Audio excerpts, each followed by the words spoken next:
Assalamualaikum, halo Tribuners, apa kabar semuanya? Kembali lagi dalam program Lipstick alias Ulas Tips Cantik. Nah, tema obrolan kita kali ini adalah berkenalan dengan cream skin yang merupakan tren baru skincare dari Korea. Nah, memang nih Tribuners ya, Korea ini sampai sekarang masih jadi kiblatnya tren di Indonesia. Bukan cuma fashion, make up, tapi juga skincare. Nah, terbaru sejak Juni 2020, skincare Korea yang jadi tren banget itu adalah cream skin. Nah, untuk mengupas tuntas mengenai cream skin ini, kita sudah terhubung dengan Dr. Amelika Oksariani, owner dari Amora Skin Clinic. Halo, Dok. Halo semuanya Tribuners, Halo, Assalamualaikum. Dok. Apa kabar, Dok? Alhamdulillah baik Dini. Apa kabar Din? Baik juga. Udah lama, Dok, kita nggak ketemu ya, Dok ya?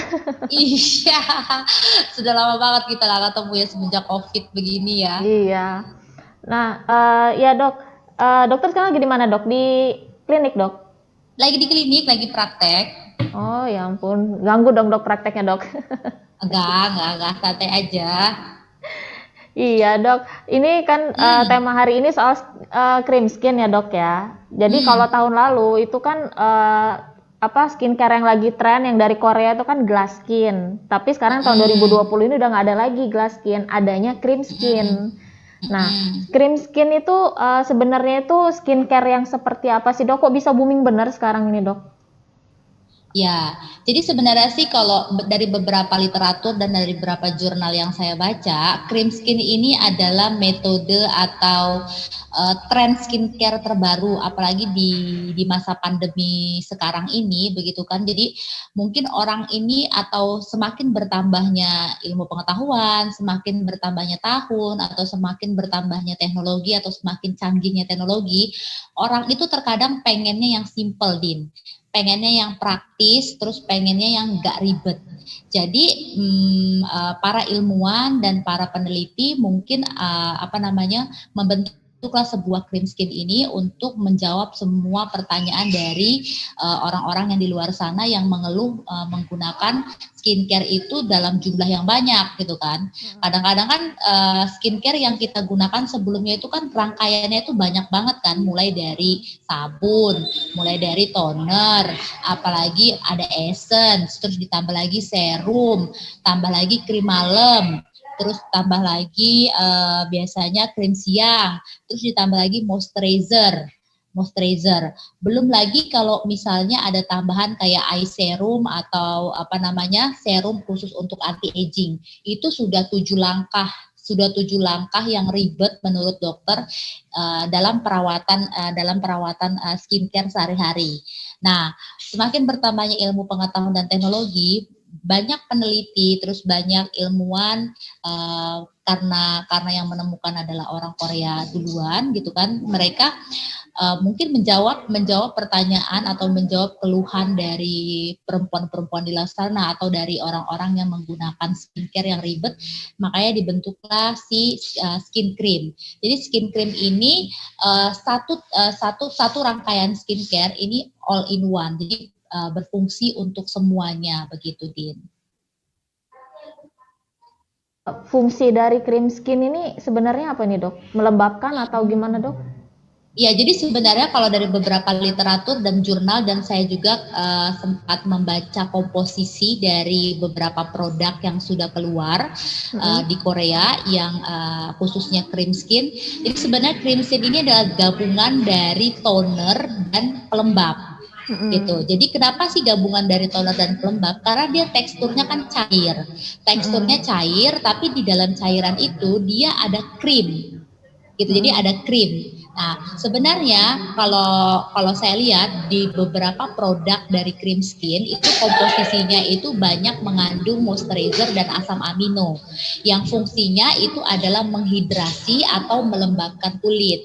Jadi lebih tepatnya sih si cream skin ini kalau saya lihat di beberapa literatur, mereka ini meluncurkan cream skin karena pada saat di sana di Korea itu lagi musimnya panas dan membuat kulit mereka kering. Jadi mereka menciptakan sebuah produk yang gak ribet, terus jadi satu, dan fungsinya itu adalah menghidrasi atau melembabkan kulit, bisa menghidrasi atau melembabkan kulit begitu. Oh iya, jadi setelah mereka pakai cream skin ini ada rangkaian skincare lain nggak dok yang perlu digunakan? Apa cukup pakai cream skin ini aja dok? Sebenarnya kan cream skin kan fungsinya hanya untuk melembabkan atau menghidrasi kulit yang kering, dan dia juga ada beberapa vitamin asam amino. Sebenarnya kalau misalnya kita tidak terlalu beraktivitas di luar, menggunakan cream skin saja sudah cukup. Tapi balik lagi, kalau misalnya memang aktivitas kita banyak di luar dan banyak terpapar sinar matahari, tentunya kita harus mengkombinasikan dengan sunscreen gitu kan. Karena sebenarnya kan balik lagi, penyebab aging atau penyebab kulit kita kusam atau penyebab penuaan terjadi, salah satu faktor itu adalah karena faktor paparan sinar matahari yang terlalu sering atau terus-menerus. Kalau misalnya kalian tipe yang tidak keluar rumah atau berada di ruangan indoor, ya sah-sah aja menggunakan cream skin tanpa dengan tambahan yang lain. Tapi kalau misalnya kalian aktivitasnya outdoor dan banyak terpapar sinar matahari, tentunya lebih bagus dikombinasikan dengan menggunakan sunscreen begitu. Iya. Nah, cream skin ini hanya dipakai pada pagi hari kah atau bisa dipakai untuk malam juga, dok? Bisa dipakai untuk malam juga, karena kan dia teksturnya itu kan kombinasi antara air dengan krim gitu, dengan toner dan krim gitu kan. Kalau misalnya kalau saya lihat dari komposisinya yang semi cair gitu kan, jadi sebenarnya krim ini aman gitu, aman digunakan baik pagi hari ataupun malam hari, karena kalau saya lihat komposisinya tidak ada bahan-bahan yang tidak dapat digunakan pada siang hari atau tidak dapat digunakan pada malam hari, jadi aman bisa digunakan pada saat siang hari ataupun pada saat malam hari. Jadi sesuai dengan kebutuhan sih. Kalau misalnya kulit kalian terlalu kering atau kering banget, ya kalian bisa menggunakan si cream skin itu sehari 2 kali pagi dan malam. Tapi kalau misalnya nggak terlalu kering, ya boleh dipakai sepagi ya, pagi pada saat mau aktivitas gitu kan, biar kulit terhidrasi itu juga boleh. Iya. Jadi mau kalau dipakai sehari 2 kali pun aman ya dok ya? Aman. Iya. Dalam kondisi kulit yang gimana dok yang nggak boleh kita pakai cream skin ini dok?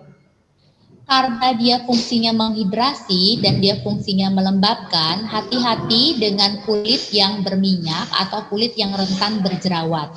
Karena kalau misalnya kita punya kulit yang berminyak atau rentan berjerawat, notabene-nya kan pada prinsipnya kan kulit yang berminyak itu karena produksi minyaknya terlalu banyak dan biasanya kulit itu sudah lembab gitu kan. Logikanya kulit kita sudah lembab, ngapain dilembabin lagi gitu kan. Takutnya pada saat kita menggunakan cream skin, kita kondisinya mukanya sangat berminyak, terus komedo banyak, nanti akan menyebabkan produksi minyak jadi lebih banyak lagi dan menyebabkan terjadinya tumbuhnya jerawat begitu. Oh jadi malah nambah banyak, kalau yang berjerawat malah nambah banyak ya dok ya jerawatnya ya? Ya. Iya. Ada nggak sih dok apa sih skincare yang tidak boleh disandingkan dengan cream skin ini dok? Karena dia sifatnya menghidrasi atau karena dia sifatnya dan isinya yang saya pelajari adalah asam amino saja, aman digabungkan dengan skincare lainnya. Selama kita harus tahu dulu kondisi kulit kita seperti apa, Din, begitu. Iya, jadi aman aja dok, mau dipakai apa aja gitu. Aman. Kan kayak salah satu skincare yang orang yang favorit kan serum ya sekarang ini ya. Jadi kalau disandingkan dengan serum juga gitu nggak masalah ya dok ya? Boleh-boleh aja gitu kan. Tapi balik lagi sesuai dengan kebutuhan pasien ya. Jadi ada beberapa pasien yang menggunakan skincare itu pengennya ribet, Din. Jadi kalau saya pribadi, saya pengennya ribet gitu loh. Gak apa-apa saya ribet, tapi muka saya oke gitu kan. Muka saya bagus dan muka saya tetap kelihatan muda gitu. Tapi ada beberapa orang yang gak kepengen ribet gitu kan. Karena aktivitasnya yang padat, pulang ke rumah udah capek, pengen istirahat atau tidur, ya gunakanlah skincare sesuai dengan kebutuhan kalian gitu. Kalau kalian memang tipe orang yang susah membagi waktu menggunakan skincare biar gak ribet, ya pilihlah yang all in one gitu ya. Ya pilihannya bisa skin cream gitu, tapi balik lagi kalian harus mengetahui jenis kulit kalian terlebih dahulu. Mm-mm. Iya. Jadi, nah ini Dok, kalau orang itu kan kesulitan Dok ya untuk ngenalin jenis kulit. Saya aja kesulitan Dok. Kalau dokter nggak ngasih tahu saya juga saya nggak tahu tuh kulit saya jenisnya apa gitu kan.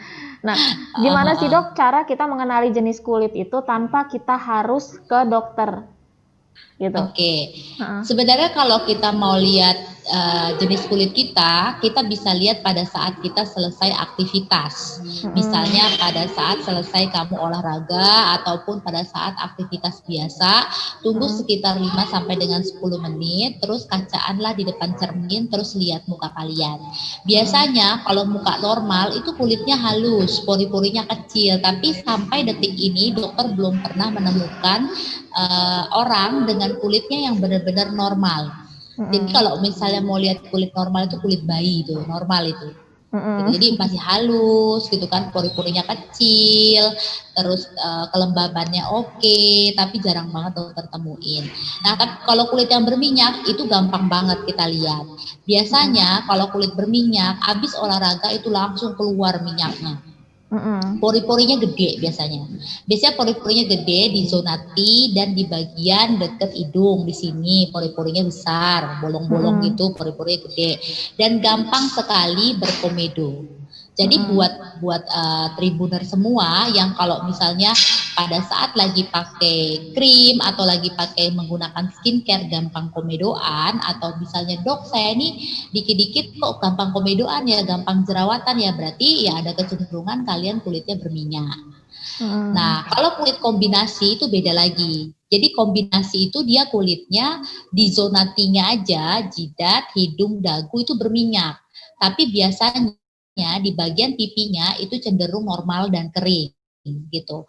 Kadang-kadang beberapa orang mengeluh, dok kenapa ya dok saya jerawatan selalu cuman di bagian dahi dan dagu. Berarti kita harus berpikir, oh kemungkinan kulit saya ini adalah kulit yang kombinasi begitu atau Mm-mm. kulit kering. Nah, kalau kulit kering ini gampang banget juga ngelihatnya. Caranya tinggal ditarik aja misalnya ini kan pelipis nih.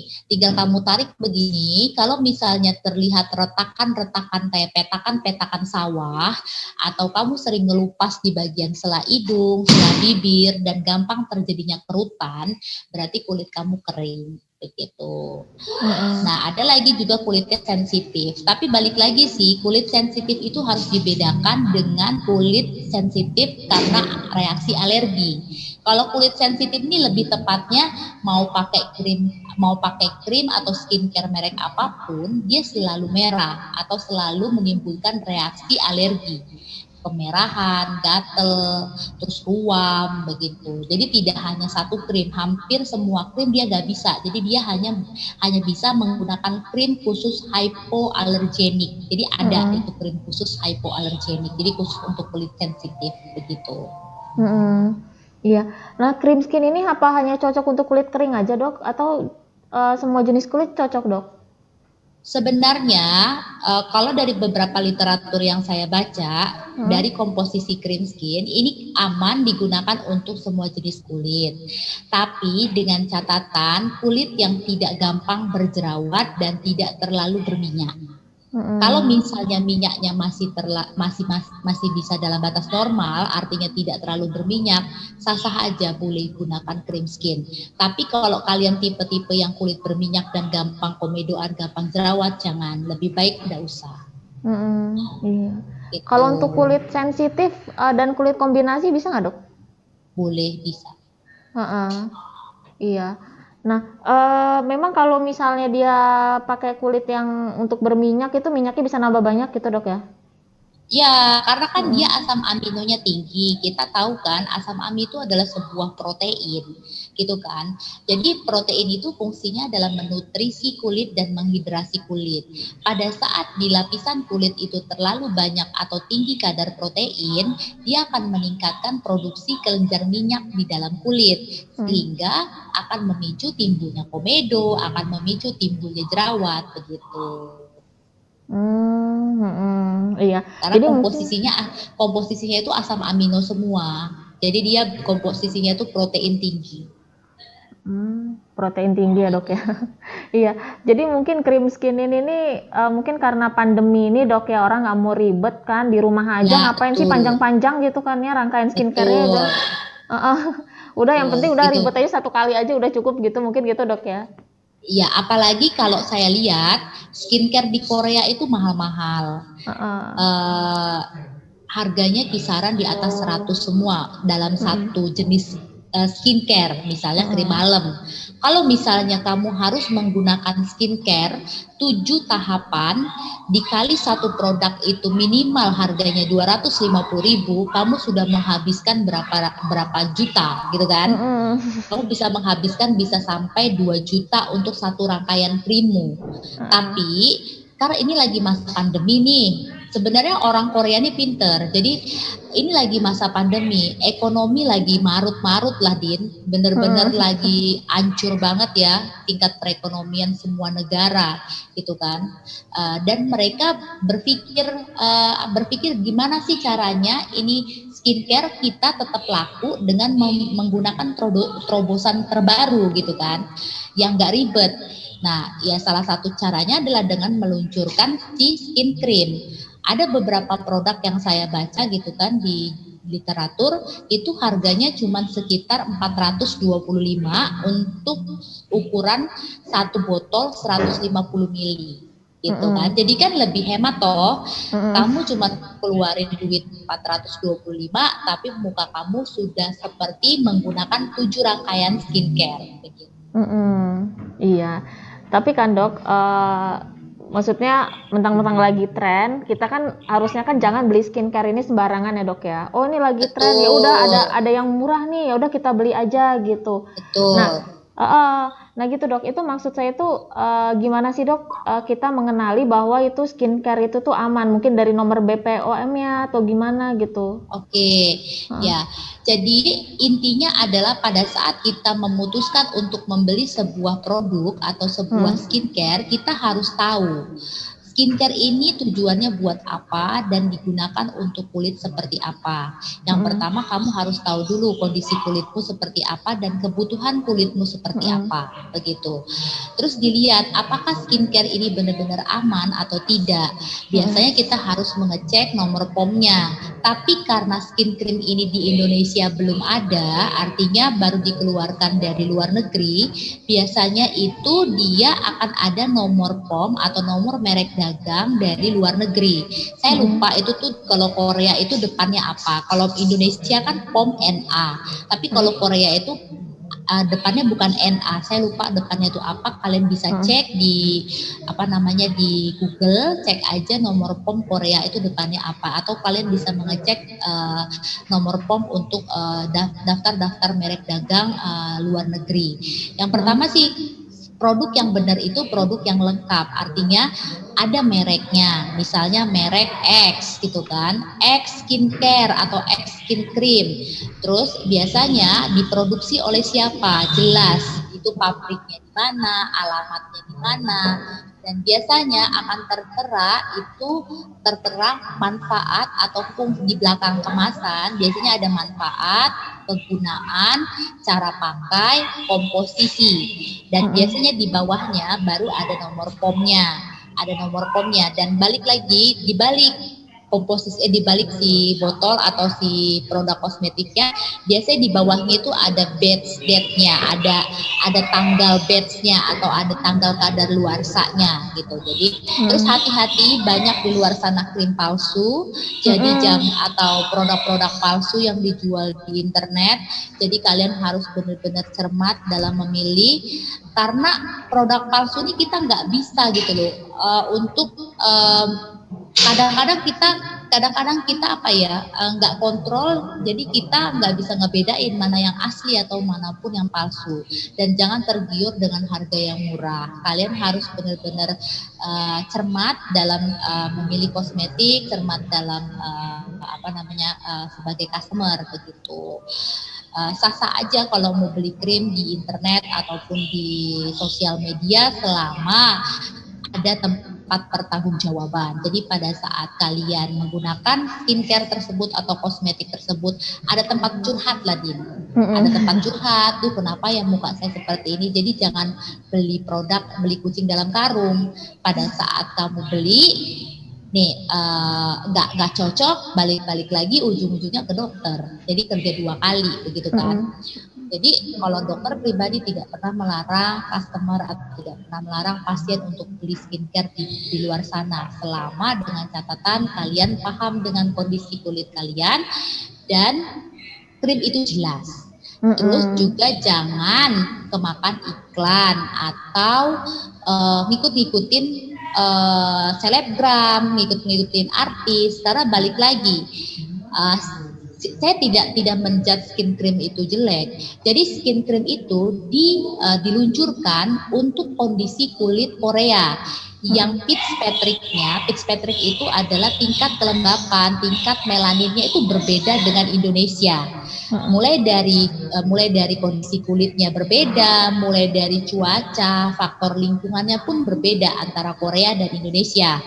Indonesia tropis, Korea beda kan. Jadi harus benar-benar cermat apakah krim ini cocok dengan saya yang kulitnya Indonesia, yang tinggalnya memang di Indonesia, begitu loh. Jadi ya kalian harus benar-benar pinter menelaah atau mengamati kondisi kulit kalian. Iya dok. Nah tadi saya tertarik dengan omongan dokter yang bilang kalau ada hati-hati dengan krim palsu. Ya. Betul. Nah itu, yang mungkin ya dok, yang mungkin ada oknum-oknum yang memanfaatkan, oh nih skincare ini lagi tren, kita buat aja yuk yang versi abal-abalnya gitu dok. Nah itu resikonya apa sih dok kalau buat kulit kalau kita memakai krim palsu atau krim abal-abal itu dok? Ya, resikonya banyak. Yang pasti adalah ada reaksi alergi yang ditimbulkan pada saat kamu menggunakan skincare atau kosmetik yang salah. Reaksi alerginya mulai dari apa? Mulai dari kemerahan, ruam, gatel, sampai dengan bengkak. Dokter banyak banget temuin pasien yang datang ke klinik ya minta tolong bantuan dok, saya pakai krim X, saya pakai krim dari Allsoap ini, muka saya bengkak, tolong dok. Ya balik lagi, harus cermat jadi customer, harus cermat jadi konsumen dalam memilih kosmetik, karena kan kulit ini investasi kita toh. Jadi bukan hanya uang, bukan hanya harta yang investasi kita, tapi sebenarnya yang paling penting itu adalah kita juga harus melihat kulit, penampilan itu merupakan investasi terbesar juga dalam diri kita, begitu. Iya, jadi kita malah nambah keluar uang banyak ya dok ya sebenarnya. Iya, jadi kerja 2 kali Din, kerja 2 kali udah beli skincare di Allsoap, terus ada kenapa-napa, malah balik lagi ujung-ujungnya ke dokter begitu. Iya, saya juga pernah ada temen, jadi dia tuh awalnya dia tuh beli krim online itu muka dia bagus banget dok, glowing gitu dok ya, celing banget gitu. Tapi begitu dia lepasin sehari, kulit dia tuh kayak apa ya dok ya, malah ngeri saya ngeliatnya. Ya, itu harus dilihat komposisinya apa begitu kan. Kemungkinan sih seperti itu kalau misalnya terjadi reaksi breakout yang tadi Dini sampaikan, pada saat lepas krim terjadi reaksi buntus, terus malah keluar flek dan segala macam, kemungkinan di dalam krim tersebut ada golongan obat yang tidak boleh diberhentikan secara tiba-tiba. Makanya kita harus lebih pinter jadi konsumen, lebih pinter jadi customer. Saya selalu memberi ruang kepada pasien saya, monggo kamu mau tanya apa aja sama saya akan saya jawab begitu kalau saya pribadi ya Din. Jadi dan saya juga menjelaskan kepada pasien kalau ini krim kamu yang kamu pakai adalah golongan obat. Jadi kalau misalnya golongan obat, jangan berhenti tiba-tiba. Kalau kamu mau berhenti pakai krim dokter, lebih baik kamu jujur sama dokter. Nanti dokter yang mengakali atau dokter yang akan melakukan tapering off atau dosis pemeliharaan sehingga efek breakout atau efek yang tidak diinginkan pada saat lepas krim itu tidak terjadi begitu. Iya dok. Nah tapi ini dok, mungkin karena mereka melihat banyak orang-orang yang setelah menghentikan krim, skincare atau treatment itu terus tadi mukanya ya bermasalah seperti breakout itu, akhirnya ada yang takut untuk perawatan pakai skincare dok. Ya, Iya, itu karena akhirnya ketidakpahaman, Din. iya, mereka bilang ah nggak mau ah nanti ketergantungan gitu. Itu mereka menganggap itu adalah ketergantungan gitu dok. Gimana Ya, itu dok? ya banyak memang apa ya wacana seperti itu di luar sana. Jadi kita harus membedakan apa itu ketergantungan atau kebutuhan. Karena sebenarnya konsep dari perawatan itu adalah anti aging, anti Mm-mm. penuaan. Tua itu pasti, tapi tua Mm-mm. itu bisa dicegah dengan cara apa? Dengan cara kita melakukan perawatan. Tapi sebenarnya konsep anti aging di sini bukan hanya muka kita bebas dari kerutan. Kan orang-orang kadang-kadang berpikiran tua itu Cerutan. identik dengan kerutan, identik dengan muka kendor. Tapi sebenarnya aging itu identik dengan pori-pori besar, kulit kusam, berjerawat, komedo, terus flek itu termasuk kategori aging atau penuaan begitu kan. Jadi sebenarnya konsep dari perawatan itu adalah anti aging. Penuaan yang harusnya berlanjut kita cegah atau kita pending supaya kita tetap Mm-mm. terlihat fresh atau terlihat muda. Tapi balik lagi pada saat sesuatu yang dirawat itu akan bagus, tapi setelah tidak dirawat, penuaan yang harusnya terjadi itu akan terus berlangsung, Din. Mm-mm. Gitu. Jadi sebenarnya bukan karena apa ya, bukan karena ketergantungan, tapi kebutuhan. Tubuh kamu perlu vitamin, tubuh kamu perlu nutrisi, tubuh kamu perlu asupan untuk terlihat bagus. Contoh Mm. kecilnya, Dini pakai hand body setiap hari. Pada saat Dini pakai hand body, kulit Dini lembab, nggak kering, nggak gusik. Tapi pada saat lepas hand body-nya, apa yang terjadi dengan kulit badan Dini? Begitu. Kan itu Mm-mm. contoh kecilnya.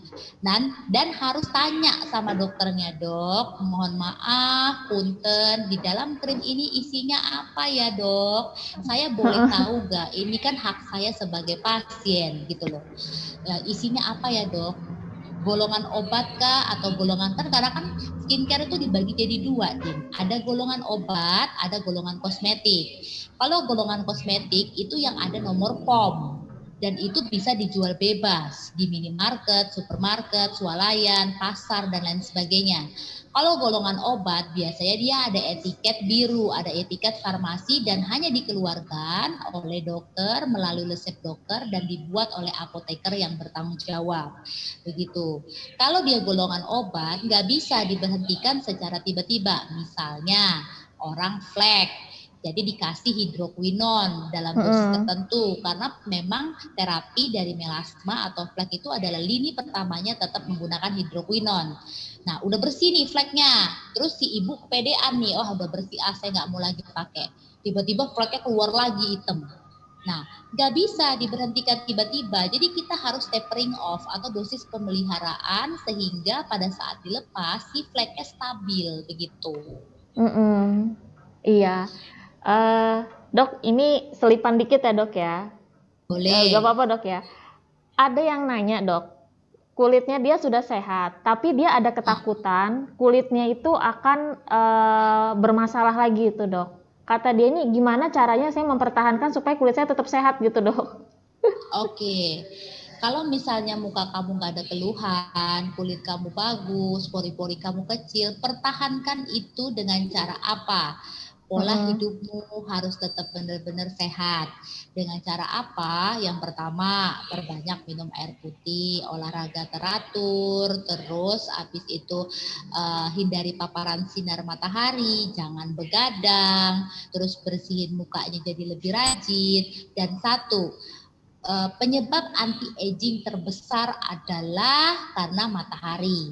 Jadi Mm-mm. mau gimana pun, males nggak males, kamu kudu wajib pakai sunscreen. Udah cukup itu aja. Kalau misalnya memang kulitnya udah bagus, pakai sunscreen, Nggak the ribet waste ya pakai dok ya. sunscreen setiap hari nggak ribet gitu. Atau Uh-uh. maskeran boleh seminggu sekali atau sebulan 2 kali boleh. Mm-mm, iya. Dan itu mungkin jawaban juga dok ya. Ada yang pengen katanya pengen Hmm. kulitnya glowing, glowing tuh Mm-mm. Mungkin tuh jawaban itu juga dok ya, biar glowing bisa kayak gitu. Glowing itu kan bukan berarti yang celing gitu bukan ya dok ya, tapi yang sehat, yang kenyal Bukan, gitu ya kan. betul. Kadang-kadang orang ini kemakan iklan, Nah, glowingnya pengen glowing kayak Korea. Harusnya kita itu sadar diri, Din. Saya selalu begitu sama pasien. Kamu itu suku apa toh? Kulit kamu dari sananya gimana? Kalau kulit kamu ya eksotis, sawo mateng, kan banyak orang Indonesia kulitnya sawo mateng tuh, eksotis mm, kan. Ya jangan punya mimpi, punya kulit putih kinclong kayak orang Korea. Nggak akan bisa kesampaian, begitu loh. Jadi kadang-kadang kalau kita mimpi jangan ketinggian. Tapi benar-benar kita harus sesuaikan dengan kondisi kita gitu loh. Karena sebenarnya konsep glowing itu bukan putih kayak Korea, terus kinclong, mengkilat, meling gitu, bukan. Tapi kulit kita sehat, pori-pori kita kecil, kulit sehat, terhidrasi, bebas komedo, itu konsep glowing yang benar begitu. iya. Jadi mulai sekarang harus diubah ya dok ya. Kulit glowing itu bukan berarti Diubah, kulitnya kinclong ya betul. dok ya. Ya, betul. Iya. Baik, ya baik dok, nggak kerasa udah 30 menit dok. Ada yang mau Wah, nggak disampaikan kerasa dok ke ya. Tribuner sebelum saya tutup? Oke, satu pesan buat dokter bagi semua tribuners yang ada di seluruh Indonesia atau dimanapun kalian berada, perawatan atau merawat kulit kita adalah sebuah investasi yang besar. Kenapa? Karena pada saat kita melakukan perawatan dan tujuan kita tercapai atau goal kita tercapai, itu akan meningkatkan kepercayaan diri pada diri kita sendiri yang nantinya juga akan meningkatkan kualitas hidup kita. Itu aja sih aku apa namanya sampeinnya. Jadi dan lebih cermatlah dalam memilih sebuah kosmetik atau skincare begitu. Iya, baik dok, terima kasih dok atas edukasinya Ya, dok hari ini dok. Saya menyebut ya, itu sama-sama edukasi ya Din. dok ya. Saya menyebut itu Iya, edukasi karena ilmunya dokter banyak banget hari ini. edukasi Iya, benar. iya. Terima kasih banyak ya dok ya atas waktunya dok Ya, ya. sama-sama, sama-sama Dini. Iya, ya baik itu Tribuners itu tadi obrolan kita bareng Dokter Amelika. Terima kasih. Sampai jumpa minggu depan. Assalamualaikum. Dadah.